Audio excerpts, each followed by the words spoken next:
সম্মানিত দিনদার পরিষ্কার মুসলিমবৃন্দ, আসসালামু আলাইকুম ওয়া রাহমাতুল্লাহি ওয়া বারাকাতুহু।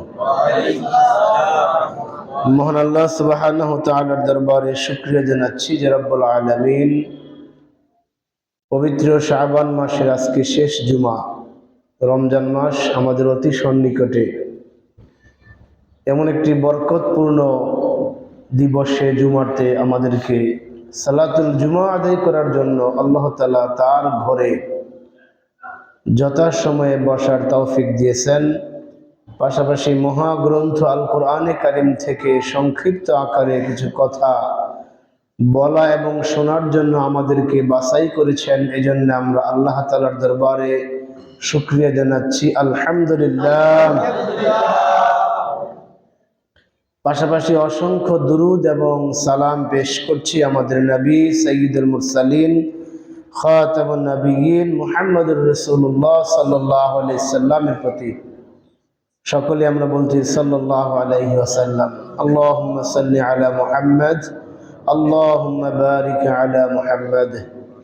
সম্মানিত হাজিরিন, মহাগ্রন্থ আল কোরআনের ধারাবাহিক আলোচনায় আজকে আমি তেলাওয়াত করেছি সূরা কাহাফের 29 নম্বর আয়াতে কারিমা। মহান আল্লাহ সুবহানাহু ওয়া তাআলার নিকট তৌফিক কামনা করছি, তিনি যেন আমাকে এই আয়াতের আলোকে সংক্ষিপ্ত পরিসরে কিছু কথা বলার তৌফিক দান করেন, প্রয়োজনীয় ইলম দান করেন, আর যারা আমরা শুনছি আমাদেরকে যেন আমল করার তৌফিক দিন, আমিন। সম্মানিত হাজিরিন, এই সূরা কাহাফের ইতিমধ্যে যতগুলি বিষয় আল্লাহ তাআলা আলোচনা করেছেন, বিশেষ করে আসহাবে কাহাফদের যে ঘটনা আমরা শুনেছি কোরআনের মাধ্যমে, যা আমরা আলোচনা করেছি, আমরা সকলেই বিনা শর্তে বিশ্বাস করে নিয়েছি, ঠিক কিনা? আমাদের কারোর মধ্যে কোনো সন্দেহ নাই, সংশয় নাই, আমরা মেনে নিয়েছি যেটা আল্লাহর কথা এবং এটাই সত্য কথা, এর বাইরে আর কিছু হতে পারে না। শুধু এটা নয়, কোরআনে কারিমে আল্লাহ তাআলা যা বলেছেন, যত বিধান দিয়েছেন, যত আহ্বান করেছেন, আমাদের আল্লাহ তাআলার পক্ষ থেকে আমাদের জন্য আল্লাহ যে গাইডলাইন দিয়েছেন তাতে আমরা বিশ্বাসী, শতভাগ আমরা বিশ্বাসী যে সবগুলি সত্য এবং সঠিক এবং আমাদের জন্য কল্যাণকর, ঠিক কিনা? কিন্তু মক্কার কাফেররা তৎকালীন সময় এটা মানতে চায় নাই। এই জন্য আল্লাহ তাআলা এই অবস্থায় রাসূল পাক সাল্লাল্লাহু আলাইহি সাল্লামকে কয়েকটা বিষয় অবগত করালেন। অকুলিল হাক্কু মির রাব্বিকুম ফামান শাআ ফালইউমিন মান শাআ ওয়া মান শাআ ফালইয়াকফুর। আল্লাহ জানাই দিলেন, হে রাসূল, আপনার কাছে যেটি সঠিক তথ্যটা আমি দিয়েছি কোরআনের মাধ্যমে, আপনি জনগণকে সেই সঠিক তথ্যটাই পরিষ্কার ভাষায় পৌঁছে দিন এবং বলে দিন। এটা আল্লাহ আমাদের সকলের জন্য এই আহ্বান। কুলিল হক, রাসূল বলুন যে মির রাব্বিকুম, তোমাদের রব যা বলেছেন সেটাই সত্য কথা, এর মধ্যে অন্য কোনো কথা নেই। যে আমরা শুনেছি বা আমরা যে ঘটনা শুনেছি, আসহাবে কাফের এই যুবকদেরকে যখন অত্যাচারী বাদশাহ তার দরবারে হাজির করালেন, তখন সেই ব্যক্তিগুলি, সেই যুবকরা এই কথা বলেছিলেন, ফাকালু রব্বুনা রব্বুস সামাওয়াতি ওয়াল আরদ। বাদশাহ যখন জিজ্ঞেস করেছিলেন তোমাদের রব কে, তোমরা কি ধান্দা করতেছো, তোমরা নতুন করে আবার কার ইবাদত করছো আমাকে বাদ দিয়ে, তখন তারা বলেছিলেন রব্বুনা, আমাদের রব হলো রব্বুস সামাওয়াতি ওয়াল আরদ, যে আমাদের যেই আসমান এবং জমিন আমরা দেখতেছি, এই আসমান জমিনের মালিক যিনি, তিনি হলেন আমাদের রব। এটা আমাদের বক্তব্য, ঠিক না? আপনাকে আমাকে যে প্রশ্ন করে তোমার রব কে, আমাদের প্রত্যেককে কিন্তু কবরে প্রশ্ন করা হয়, মান রব্বুকা, তোমার রব কে? প্রত্যেক ব্যক্তিকে, সে হোক মুসলমান, সে হোক খ্রিস্টান, অন্য যে কোনো ধর্মের হোক না কেন, মৃত্যুর পর যাকে যেভাবে সমাহিত করা হয়, যাকে আগুনে পুড়ে দেওয়া হয়, যাকে মাছে খেয়ে ফেলে, যাকে আমরা কবরে রেখে আসি, নির্দিষ্ট একটা সময়ের পর সেখানে ফেরেশতা এসে কিন্তু এই প্রশ্ন করবে, মান রব্বুকা, তোমার রব কে? করবে কিনা? যারা এই রবের প্রতি শতভাগ বিশ্বাসী, রবের আনুগত্য করে দুনিয়ার জীবনকে পরিচালনা করেছে, তারা বলবে এই কথা, রব্বুনা রব্বুস সামাওয়াতি ওয়াল আরদ, এই বিশাল আসমান সমূহের যিনি স্রষ্টা, এই বিশাল জমিনের যিনি স্রষ্টা তিনি হলেন আমাদের রব। এই জবাবটা আমরা ইনশাআল্লাহ দিতে পারবো যদি দুনিয়ার জীবনে আমরা সত্যিকার অর্থেই আল্লাহকে আমাদের স্রষ্টা, সত্যিকার অর্থেই আমরা আল্লাহর দাস, এটা আমরা আমলের মাধ্যমে প্রমাণ করতে পারি। শুধু মুখে বললে কিন্তু হবে না। আল্লাহ যে আমাদের রব এটা প্রমাণ করার জন্য তিনটা স্তর লাগবে। কয়টা স্তর? তিনটা স্তর। একটা হলো ইকরার বিল লিসান, জবান দ্বারা বলা, স্বীকার করা।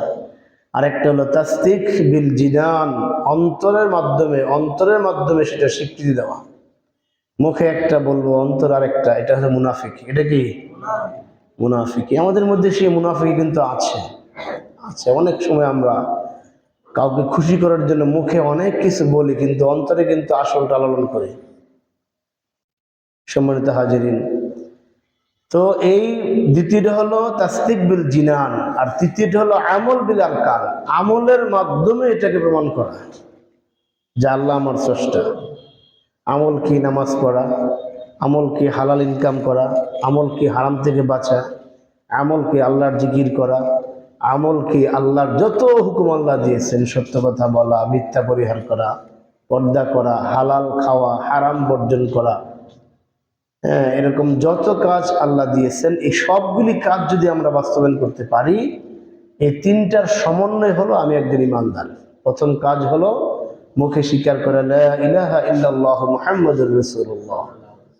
এই যুবকগুলি মুখে স্বীকার করেছিলেন, বাস্তবেও তারা আমল করেছিলেন, অন্তরেও তাদের মধ্যে সেই আল্লাহর প্রতি একমাত্র ভালোবাসা ছিল, যার ফলে তারা দীর্ঘ অনেক দিন ঘুমে থাকার পরও যখন ঘুম থেকে উঠলেন, তখন তাদের এই চিন্তা ছিল যে যদি আমাদেরকে আবার ওই বাদশাহ দেখে ফেলে বা তার লোকজন দেখে ফেলে, এই জন্যে খুব সতর্কতার সাথে তাদের একজন ভাইকে তারা বাজারে পাঠিয়েছিলেন।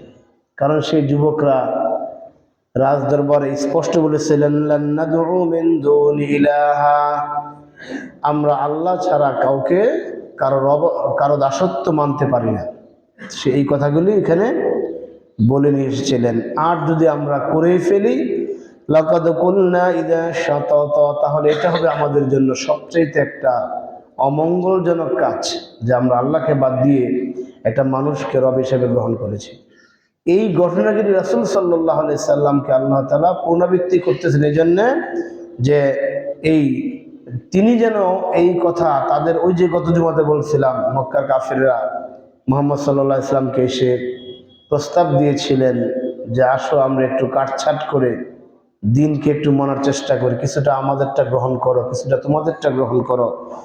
এ বিষয়ে মুহাম্মদ সাল্লাল্লাহু আলাইহি সাল্লামকে কাফেররা প্রস্তাব দিয়েছিলেন। আল্লাহ তাআলা তখন সেই যুবকদের ঘটনা শুনিয়ে দিয়ে এই কথা বুঝালেন, ইতিপূর্বে কিছু যুবকরা ছিল যারা সেই রাজার প্রস্তাবে রাজি হয় নাই, তাদের স্বগোত্রীয় ব্যক্তি যারা ছিল তাদের প্রস্তাবে তারা রাজি হয় নাই, বরং তারা আল্লাহর প্রতি ভরসা করে একটা অজানা গন্তব্যে, একটা গুহার মধ্যে, যেখানে ওদের সেফের জন্য কিছুই ছিল না, কোনো বিছানাপাটি ছিল না, কিছুই ছিল না, একদম মাটিতে তারা পাথরের উপরে মাথা দিয়ে শুয়ে পড়েছিল। একেবারেই ভরসা ছিল আল্লাহর উপর যে আল্লাহ আমাদেরকে রক্ষা করবেন। ভিতরে কি আছে তাও তারা জানতেন না। গুহা তো গুহাই, পাহাড়ের গুহা, কোন দিক দিয়ে শুরু হয়েছে, ভিতরে কতটুকু পর্যন্ত গেছে, এটা তো মানুষের তৎকালীন সময় জানার কথা ছিল না। এখন তো মানুষ সাহস করে অনেক গুহার ভিতরে তারা যেতে পারে। তো এই যুবকগুলি একমাত্র আল্লাহর উপর ভরসা করে সেখানে শায়িত ছিলেন। সুতরাং হে আল্লাহর হাবিব, হে আমার প্রিয় রাসূল, এই কাফের মুশরিকরা আপনার সাথে যতই সমঝোতা করতে আসুক না কেন, আপনি ওদের কাউকেই ওদের কথা অনুযায়ী ইসলামের কোনো বিধানকে আপনি কাটছাট করার কোনো সুযোগ নাই, বরং অতলু মা উহিয়া ইলাইকা মিন কিতাবি রাব্বিক লা মুবাদদিলা লিকালিমাতিহি, বরং আপনি আপনার রব আপনাকে যা দিয়েছেন সবগুলি মানুষের কাছে হুবহু আপনি প্রচার করে দেন। বলেন সুবহানাল্লাহ। কিয়ামত পর্যন্ত প্রত্যেক দায়ী যারা মানুষকে দ্বীনের প্রতি আহ্বান করবে, যারা মানুষের সামনে ইসলাম নিয়ে ইসলামের চর্চা করবে, যারা মিম্বারে বসে মানুষকে দ্বীনের দাওয়াত দিবে, প্রত্যেকটা এরকম দায়ীর জন্য এই আয়াতের হুকুম হলো কোরআনে যা আছে তাকে তা সব বলতে হবে। এটা সবার জন্য ফরজ, এটা আপনার জন্য ফরজ। আমি মিম্বরে বসা, আপনি নিচে বসা, আমার জন্য ফরজ সত্যের প্রচার করা, আপনার জন্য ফরজ নয়। বিষয়টা কিন্তু এরকম নয়, ঠিক কিনা? উদু ইলা সাবিল রাব্বিকা বিল হিকমাহ ওয়া মাউইযাতুল হাসানাহ, সূরা নাহলের 89 নম্বর আয়াতে আল্লাহ তাআলা এই কথা আহ্বান করে সমস্ত মানুষকে বলেছেন, উদু ইলা সাবিল রাব্বিকা, তুমি তোমার রবের পথে সমস্ত মানুষকে ডাকো। কার আহ্বান? আল্লাহর আহ্বান। বাল্লিগু আন্নি ওয়ালাউ আয়া, রাসূল পাক সাল্লাল্লাহু আলাইহি সাল্লাম বলে দিয়েছেন, আমার পক্ষ থেকে একটা বিধান তোমার জানা আছে, আমার পক্ষ থেকে একটা সত্য সংবাদ তোমার কাছে আছে, তোমার দায়িত্ব হলো এই একটা সত্য সংবাদকে অন্যের কাছে পৌঁছিয়ে দেওয়া। এটা কার আদেশ? রাসূলের আদেশ। আল্লাহ বলেন, উদু ইলা সাবিলি রাব্বিকা বিল হিকমাতি, হিকমত সহকারে আমার পথে মানুষকে ডাকো, প্রজ্ঞা সহকারে আমার পথে মানুষকে ডাকো, বুদ্ধিমত্তা সহকারে মানুষকে আমার পথে ডাকো।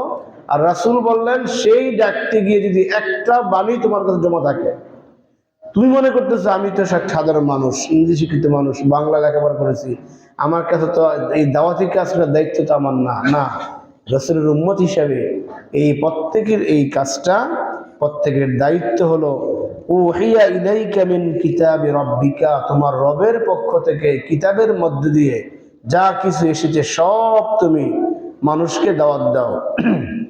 দাওয়াত দেওয়ার পর কুলিল হাক্কু মির রাব্বিকুম ফামান শাআ ফালিউমিন ওয়া মান শাআ ফালইয়াকফুর, এই দাওয়াত দেওয়ার পর দুটো অবস্থা হবে। যে আল্লাহ এখানে দুইটা পথকে আল্লাহ এখানে বাতলিয়ে দিয়েছেন, যে আপনার দায়িত্ব হলো, আপনাদের দায়িত্ব হলো দাওয়াত দেওয়া। এই দাওয়াত দেওয়ার পর ফামান শাআ ফালিউমিন, একদল আসবে যে দল এই দাওয়াতটাকে গ্রহণ করে, বলেন সুবহানাল্লাহ। একদল এসে দাওয়াতটা গ্রহণ করবে, ওয়া মান শাআ ফালইয়াকফুর, আরেক দল হবে সেই দাওয়াতটা প্রত্যাখ্যান করবে, বলেন নাউজুবিল্লাহ। আল্লাহ রাসূল যখন দাওয়াতি কাজের মিশনে নামলেন, মক্কাতে যখন তিনি দাওয়াত দিলেন, তখন আল্লাহ বলে দিলেন, তোমার এই দাওয়াত দিলেই সবাই দাওয়াত গ্রহণ করবে, বিষয়টা এরকম নয়। একদল গ্রহণ করবে, আরেক দল অস্বীকার করবে।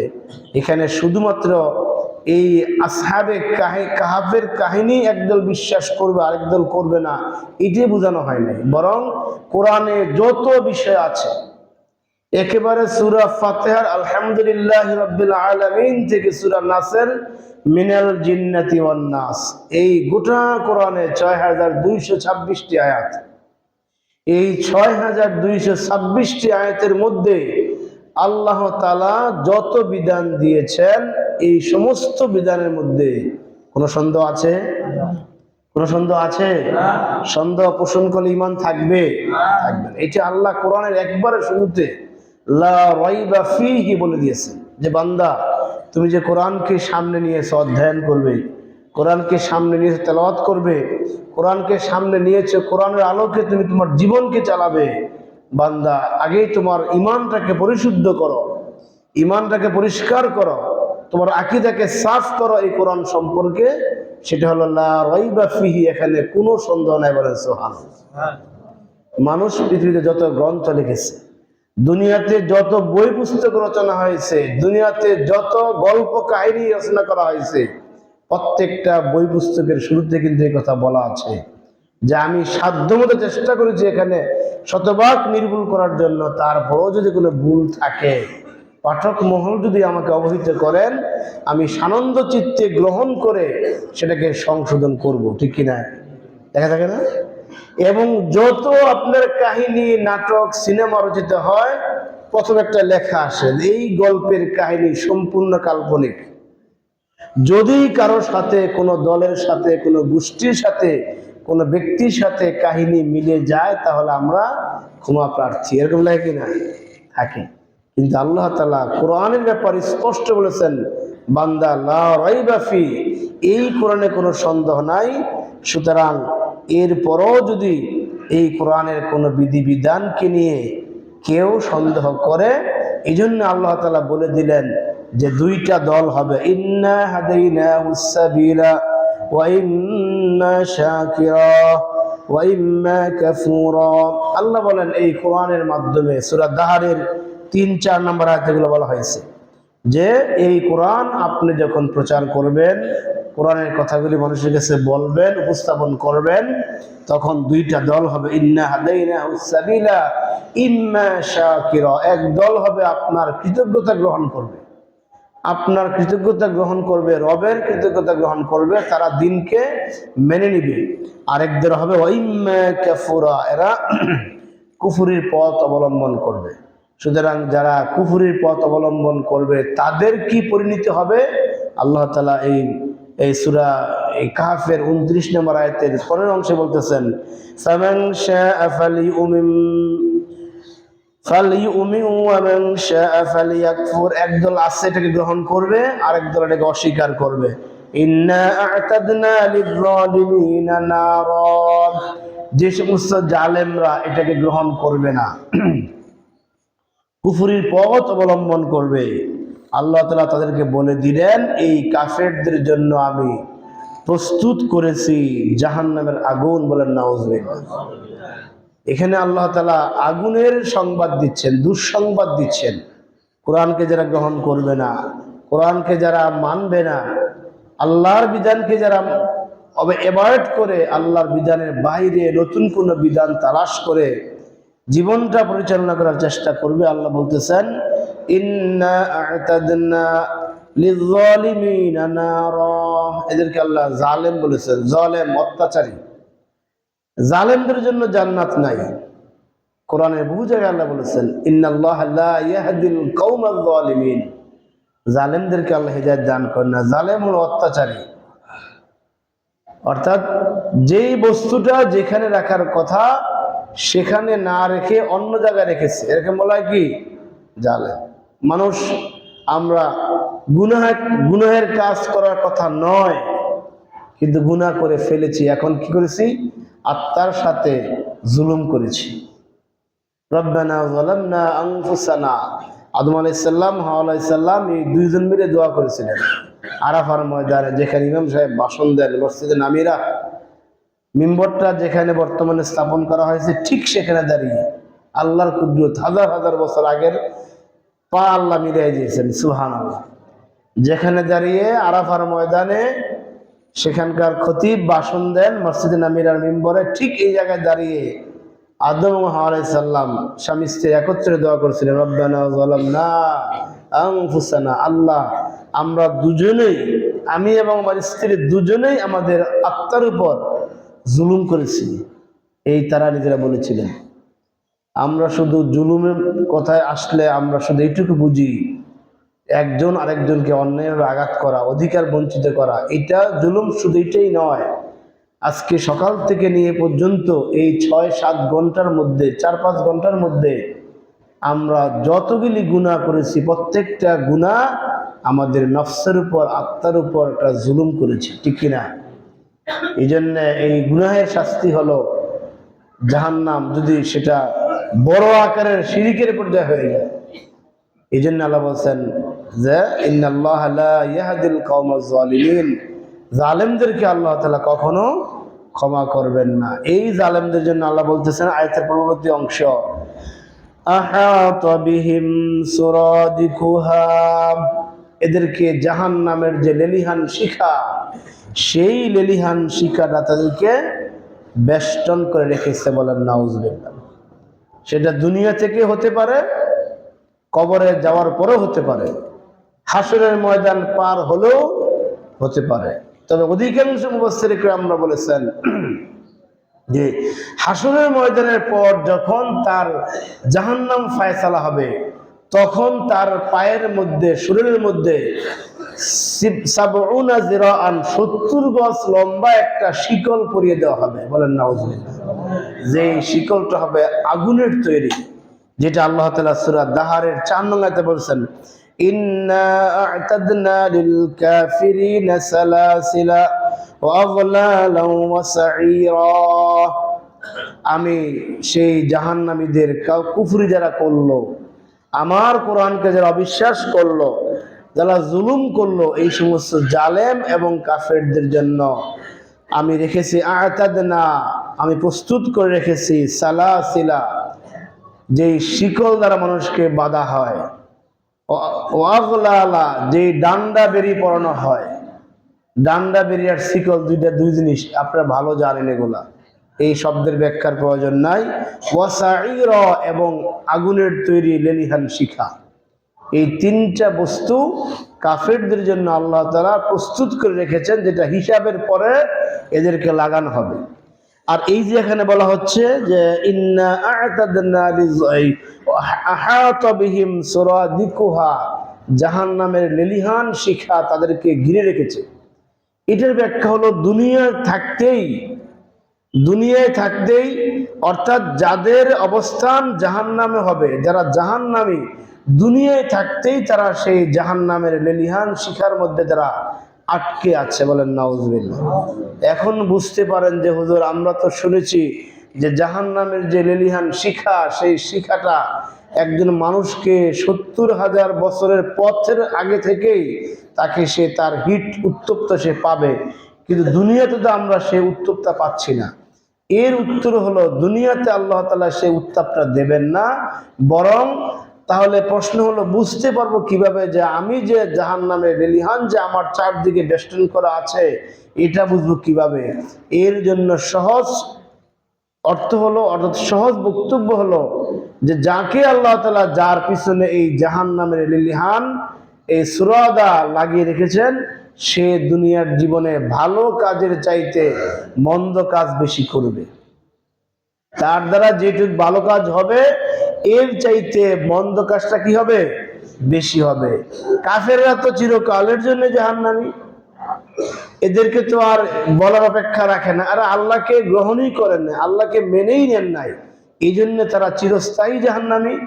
আর আমাদের মুমিনদের, মুসলমানদের যে বিষয়টা, সেটা হলো মুমিন মুসলমান হওয়ার পরও যে ব্যক্তি অন্যায়ের কাজটা বেশি হয়, ভালো কাজের পরিমাণ খুব সীমিত, একবার রেয়ার কেস, মাঝে মধ্যে হয়, ভালো কাজটা মাঝে মধ্যে হয়, কিন্তু অন্যায় কাজটাই তার দ্বারা বেশি হয়, তখন বুঝতে হবে ওই ব্যক্তিকে আহাতা বিহিম সুরাদিকুহা, ওই ব্যক্তিকে দুনিয়ায় থাকতেই আল্লাহ তাআলা জাহান্নামের লেলিহান শিখাটা তার পাশে লাগিয়ে দিয়েছেন, বলেন নাউজুবিল্লাহ। এই জন্য সবাইকে আত্মজিজ্ঞাসা করতে হবে, সবাইকে আত্মসমালোচনা করতে হবে। রাতে শোয়ার পূর্বে, শুয়ে শুয়ে ঘুমাবার পূর্বে নিজেকে জিজ্ঞাসা করতে হবে, নিজের আত্মাকে প্রশ্ন করতে হবে যে আজকের দিনটা, এই ফেব্রুয়ারির 13 তারিখ দিনটা, আজকে সকালে ঘুম থেকে উঠার পর থেকে জোহর, এরপরে আসর, এরপরে মাগরিব, এরপরে এশা, এরপরে শোয়া পর্যন্ত আমার দ্বারা ভালো কাজ বেশি হয়েছে না খারাপ কাজ বেশি হয়েছে? এটা একমাত্র আমরা যারা নিজেরা ছাড়া পৃথিবীর কেউ জানবে না। আজকে সকাল থেকে পর্যন্ত আমি কতটি অন্যায় করেছি, এই অন্যায়টা একমাত্র দুনিয়াতে আমি জানি, আর আমার মাওলা জানেন, ঠিক কিনা? আর কেউ জানে? এই জন্য প্রত্যেক ব্যক্তি রাতে শুয়ে ঘুমাবার আগে এই আত্মসমালোচনা, আত্মজিজ্ঞাসা করাটা দরকার।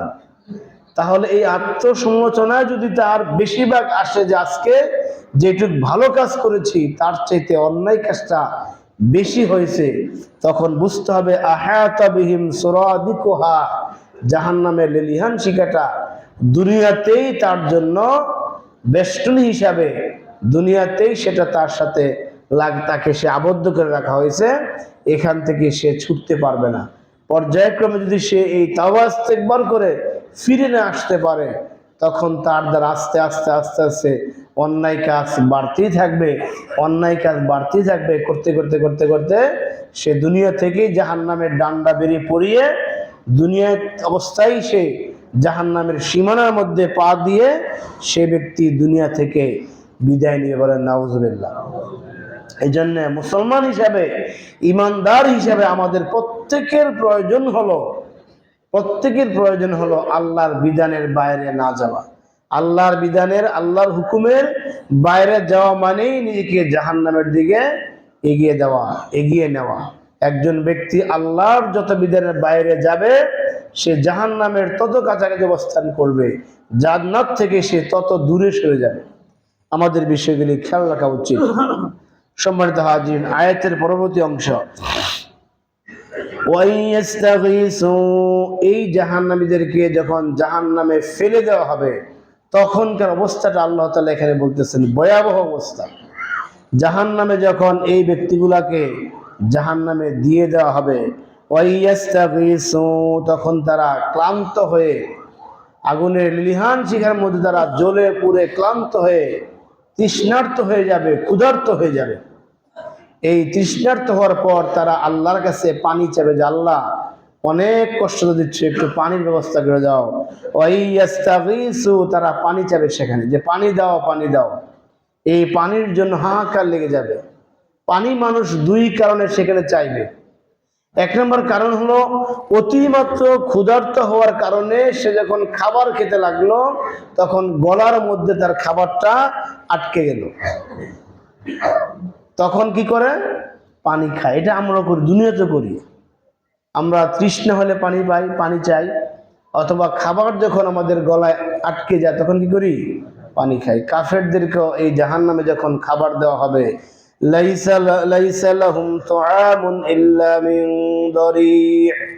আল্লাহ বলতেছেন এইদের খাবার ওইখানে, দরিউন শব্দের অর্থ হলো কাঁটাযুক্ত খাবার। এই কাঁটাযুক্ত খাবার ছাড়া সেখানে আর কোনো খাবার থাকবে না। এই জাহান্নামে যাওয়ার পর যখন সে ক্ষুধার্ত হয়ে যাবে, এদিক দিয়ে হাসরের ময়দানে ছিল হাজার হাজার বছর হিসাব ছাড়া। হাসরের ময়দান হিসাব হলো দুনিয়ার 20 বছর, এখানকার 1 মিনিট। কথা বুঝে আসছে কিনা? দুনিয়ার 20 বছর, এখানে কয় বছর? 1 মিনিট। এখানে যাদের বয়স 40 তারা মাত্র 2 মিনিটের বাসিন্দা। যাদের বয়স 60 তারা মাত্র 3 মিনিট সময় পেয়েছেন। যাদের বয়স 80 বছর তারা 4 মিনিট। এর বেশি বয়সের লোক মনে নাই, চোখে পড়তেছে না আমার। 80 বছরের বয়সের লোক এখানে হয়তো 2 দিন থাকতে পারে, কিন্তু আখেরাতের কয় মিনিট হলো? 4 মিনিট। এই হাজার হাজার বছর সেখানে থাকার পর কাফেররা কিন্তু সেখানে কোনো পানি পায় নাই, মুমিনরা পানি পেয়েছেন। আল্লাহ তাআলা রাসূল সাল্লাল্লাহু আলাইহি ওয়াসাল্লামকে হাউজে কাউসার দিয়েছেন, আলহামদুলিল্লাহ। সেখানে তিনি হাউজে কাউসার দিবেন। এই হাউজে কাউসারের এক পেয়ালা পানি যে পান করবে তার আর তৃষ্ণা লাগবে না। সুবহানাল্লাহ। যত কঠিন অবস্থানে সে যাক না কেন। আর কাফেররা তো পানি পায় নাই, কোনো খাবার পায় নাই, এক হলো পানি, ক্ষুধার্ত। এই ক্ষুধার্ত অবস্থায় যখন খাবার দেওয়া হবে, সামনে কি খাবার আসছে সেটা আর দেখবে না। সেগুলা সে দ্রুত, কার আগে কে গ্রহণ করবে, দ্রুত সেই খাবার গ্রহণ করতে চাইবে। এই খাবারের মধ্যে বিষাক্ত কাঁটাযুক্ত খাবারগুলো, প্রত্যেকটা খাবার কাঁটাযুক্ত, এবং সেখানে কি আছে? বিষাক্ত কাঁটা। খাবারটা হবে, আমাদের দেশে ঘাগরা আছে না, ঘাগরা, এই ঘাগরা, বেরম গুঁড়ো, এখন তো এগুলো কম দেখি আমরা, এই যে বেরম, ঘাগরা, অথবা আমরা খাওয়ার পর ভিতরে যে বিচি থাকে, চারদিকে কি আছে? কাঁটা আর কাঁটা। এগুলো কি খাওয়া যাবে? এগুলা সম্ভব? খাওয়া যাবে না। এগুলা কাঁটাযুক্ত, আবার সে প্রত্যেকটা কাঁটার মধ্যে আছে বিষ। প্রত্যেকটা কাঁটাতে কি আছে? বিষ আছে। সেই বিষাক্ত খাবার যখন সে খেয়ে ফেলবে, লাইসা লাহুম তুআমুন ইল্লা মিন দারি' লা ইসমিনু ওয়া লা ইউগনি মিন জু', ওই খাবারটা তাদের পরিতৃপ্ত হবে না, ক্ষুধাও মিটাবে না। বলেন নাউজুবিল্লাহ। যেই খাবারটা খেলে ক্ষুধাও মিটবে না, পরিতৃপ্ত হওয়া যাবে না, সেটা কিসের খাবার? জাহান্নামের খাবার। ক্ষুধা নিবারণ হয় না এমন খাবার আছে না? সিগারেট খায়, ক্ষুধা নিবারণ হয়? হয় নাকি? যারা খান তারা হয়তো ভাবতে পারেন যে হয়তো নিবারণ হয় জন্য খান, যে 2 বেলা বাদ দিয়েন না, তো সিগারেট দেন, একটান খায় নেই। এটাও একটা জাহান্নামের খাবার। এটাও কিসের খাবার? জাহান্নামের খাবার। যারা খান সাবধান, যারা খুব মজা করে খাইতেছেন সাবধান হন। এটা শুধু দুনিয়ার জন্য বিষ নয়। এখন তো লেখা আছে গায়ে, ঠিক না, যে ধূমপান করুন, বিষ পান করুন, বিভিন্ন সিমটম ছবিও থাকে, লেখা দেয়, ছবি দিয়া দেয়, যারা না বুঝে তাদের জন্য। এটা শুধু দুনিয়ার জন্য বিষ নয়, বরং এটা একটা জাহান্নামীদের খাবার, যেই খাবারে ক্ষুধাও নিবারণ হয় না, যেই খাবারে এই কোনো কল্যাণ নেই, আল্লাহ বলতেছেন লাইসা লাহুম তুআমুন ইল্লা মিন দারি'। এই কাঁটাযুক্ত খাবার খাওয়ার পর যখন গলার মধ্যে আটকে যাবে তখন তারা পানি পানি, এখনো তৃষ্ণার্ত ছিল, দীর্ঘদিন যাবৎ কোনো পানি নাই, তৃষ্ণার্থ। আরেকটা ছিল ক্ষুধার্ত, আগে খাবার আসছে, খাবার খেয়ে ফেলছে। ইউগাসু বিমাইন কাল মুহলি। আল্লাহ বলতেছেন তখন তাদেরকে, মুহুল শব্দের অর্থ হলো কয়েকটা অর্থ। আপনি তেল যখন গরম করতে থাকেন, সেখানে কিছু বাঁচবেন, তেলটা গরম করার পর সেই তেলটা যখন একবারে চরম পর্যায়ে উত্তেজিত হয়ে যায়, উচ্চতে থাকে, ওই অবস্থাকে আরবিতে বলা হয় মুহলুল। কি বলা হয়? মুহলুল একটা অর্থ। আরেকটা অর্থ হলো গলিত পুঁজ। মানুষকে জাহান্নামে জ্বালাবার পর এই মানুষের দেহ থেকে যেই জাহান্নামের তলদেশে অনেকগুলি নালা থাকবে, এই অনেকগুলি নালা থাকবে, সেই নালার মধ্যে সেই পুঁজগুলি জমা হবে, সেগুলা সব থাকবে গলিত, এবং সেগুলা মানে প্রচন্ড হিট থাকবে। আপনারা জানেন যে দুনিয়ার যে আগুন সেটা হলো জাহান্নামের আগুনের 70 ভাগের 1 ভাগ। বলেন সুবহানাল্লাহ। তাও এই দুনিয়ার আগুন, এই 70 ভাগের 1 ভাগ আগুনকে আল্লাহ তাআলা পানির মাধ্যমে চুবিয়ে 2টা চুবান দিয়ে তার উত্তপ্ততা আল্লাহ তাআলা নিয়ন্ত্রণ করেছেন আমাদের জন্য। সুবহানাল্লাহ। আমরা যে দুনিয়াতে আগুন ব্যবহার করি এটা 70 ভাগের 1 ভাগ, এরপরও এটাকে আল্লাহ তাআলা আরো 2বার পানিতে এটাকে ঠান্ডা করে এর উত্তাপকে আরো কমিয়ে দিয়ে আমাদের ব্যবহারযোগ্য করেছেন। নতুবা জাহান্নামের যেই আগুন সেটা দুনিয়াতে আসলে আমরা ব্যবহার করতে পারতাম না। সহজে বুঝতে পারেন, পাওয়ার হাউস যদি বিদ্যুৎ উৎপাদন হয়, সেখান থেকে 33,000 ভোল্টের লাইন সাপ্লাই আসে, 2 লক্ষ ভোল্টের লাইন সাপ্লাই আসে কিনা? 11,000 আসে। আমরা কি 11,000 ভোল্টেজের কোনো লাইন আমাদের এইসব বাতি ফ্যান চালাতে পারবো? জয়েন দেওয়ার সাথে সাথে সব শেষ, জ্বলে পুড়ে ছাই হয়ে যাবে। সেখান থেকে ট্রান্সফরমার, এরপরে সেখান থেকে 220 ভোল্ট নিয়ন্ত্রণ করে আমাদেরকে দেওয়া হয়। এই যে মোবাইল চার্জ দেই, এটাকে 220 ভোল্টে হয়? শুধুমাত্র 12 ভোল্ট। সেই 220 ভোল্ট থেকে আবার মোবাইলের চার্জারের ভিতরে সে বিভিন্ন আইসি পার্টস আছে, এরা সেটাকে নিয়ন্ত্রণ করে আপনাকে সে 12 ভোল্ট সাপ্লাই দেয়, ঠিক কিনা? নতুবা যদি আপনি সেই ডাইরেক্ট 220 ভোল্ট থেকে ফ্লাক লাগায় মোবাইলে দেন, এটা ব্রাস্ট হয়ে যাবে, হবে কিনা? তো জাহান্নামে যে আগুন আল্লাহ তাআলা দিয়েছেন, এটা যদি আমরা ডাইরেক্ট আল্লাহ তাআলা দিতেন, এই উত্তাপটাকে নিয়ন্ত্রণ না করে, তাহলে সেটাকে আমরা বুক করতে পারতাম না, ব্যবহার করতে পারতাম না। আগুনের কাছে গেলেই আমরা শেষ। সম্মানিত হাজিরিন, সেই দুর্গন্ধযুক্ত বিষাক্ত খাবার যখন এখানে আটকে যাবে, অথবা তৃষ্ণার্ত অবস্থায় যখন তারা পানি চাবে, আল্লাহ বলতেছেন ইউগাসু বিমাইন কাল মুহলি, এরকম চরম দুর্গন্ধযুক্ত উত্তপ্ত বস্তু তখন আল্লাহ তাআলা ওদেরকে পানি হিসাবে দিবেন। এই গলার যন্ত্রণা এবং দীর্ঘ বছরের তৃষ্ণার্ত মেটাবার জন্য তার সামনে পেয়ালাতে কি দেওয়া হয়েছে এইটা তখন সে আর যাচাই করবে না। কারণ এখানে গলার মধ্যে কাঁটা বেজে আছে, বিষাক্ত কাঁটা, কিন্তু একদম কাঁটাগুলি গলাকে একবার বিষাক্ত বানিয়ে ফেলছে। আবার দীর্ঘদিনের তৃষ্ণা, যখন তার সামনে পানি আসবে, সেটা সাথে সাথে সে ডক ডক করে গিলে ফেলবে। এই গিলে ফেলার পর আল্লাহ বলতেছেন ইয়াসবিল ওযুহ, সাথে সাথে তার মুখমণ্ডল সহ তার ভিতর দিয়ে যা আছে ওইটা সহ একবারে জ্বলে পুড়ে সারখার হয়ে পিছন দা বের হয়ে, বলেন নাউজুবিল্লাহ। আপনার চা অথবা কফি যদি হঠাৎ করে বেশি মাত্রা উত্তপ্ত হয়, এমন হিট আপনার জানা ছিল না, এই একটু বুনে মুখে দিয়ে ফেলছেন, পরিমাণ একটু বেশি হলে কেমন লাগে? সর্বনাশ। আল্লাহু আকবার। আল্লাহ তাআলা বলতেছেন এই পানি পাওয়ার পর, ভিতর দিয়ে যাওয়ার পর যেটা আটকিছে ওটা তো বের হবেই, কিন্তু এটা কিন্তু কাটা থাকার কারণে যা আছে সব কিছু নিয়ে বের হবে, এবং সেটা গরম হওয়ার কারণে সব কিছু নরম, সেই রাস্তা দিয়ে সব কিছু বের হবে। আল্লাহ বলতেছেন এটা হলো বিইসাশ শারাব, আর এটা হলো সবচাইতে নিকৃষ্ট একটা পানীয়, বলেন নাউজুবিল্লাহ। এর চাইতে নিকৃষ্ট পানীয় দুনিয়াতে নাই, প্রশ্নই আসে না। জাহান্নামে নাই। দুনিয়াতে যে সমস্ত পানিগুলি আল্লাহ হারাম করেছেন সেগুলো নিকৃষ্ট পানি। যেগুলো আল্লাহ হারাম করেছেন, অ্যালকোহলের অতিমাত্রা যেটা, ওইটা আল্লাহ হারাম করেছেন, ওইটাও নিকৃষ্ট। মদ জাতীয় যত পানীয় আছে সবগুলো হারাম, এটাও নিকৃষ্ট। ঠিক কিনা? যারা মদ খায় না তারা সেই মদের যে দুর্গন্ধ, ওইটাকে তারা দুর্গন্ধ মনে করেই ওটাকে তারা গ্রহণ করতে পারে না। আর যারা খায় এদের কাছে এটা তো প্রথম পর্যায়ে খারাপ লাগলেও হয়তো পরে এটা সয়ে যায়। কিন্তু এই পানিটা কি আল্লাহর দৃষ্টিতে একেবারে নিকৃষ্ট পানি। এই জন্য সমস্ত নিকৃষ্ট পানি আমাদের জন্য হারাম। কথা বুঝে আসছে কিনা? সমস্ত নিকৃষ্ট পানিগুলো জাহান্নামীদের খাবার।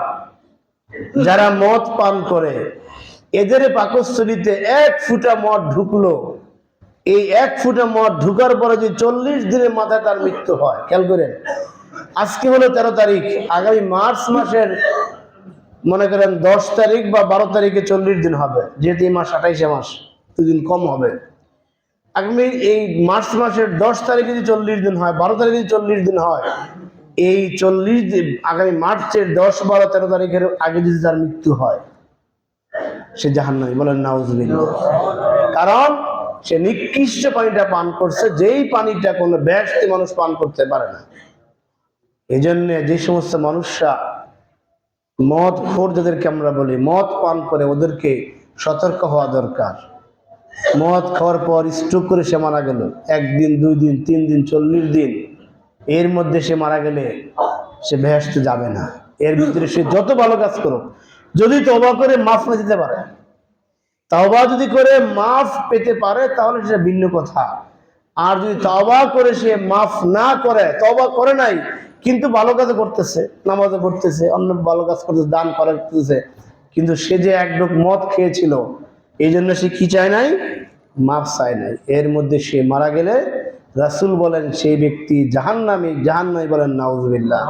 কেননা সে আল্লাহর দৃষ্টিতে যেটা নিকৃষ্ট পানি সেটা খেয়েছে। আল্লাহ বলতেছেন ওয়াসাআত মুরতাফিকা মুরতাফাকা, আর জাহান্নামের সেই পানিটাও নিকৃষ্ট, জাহান্নামের সেই স্থানটাও কি নিকৃষ্ট। কোরআনে জাহান্নামের আলোচনা যত জায়গায় আসছে, শেষে কিন্তু আল্লাহ তাআলা আমাদেরকে সে একটা মেসেজ দিয়েছেন, একটা রিমাইন্ডার দিয়েছেন যে বান্দা খবরদার, এটা কিন্তু সবচেয়ে খারাপ জায়গা। যেমন সূরা জুমারের 72 নম্বর আয়াতের শেষ অংশে আল্লাহ বলতেছেন ফাবিইসা মাসওয়াল মুতাকাব্বিরিন।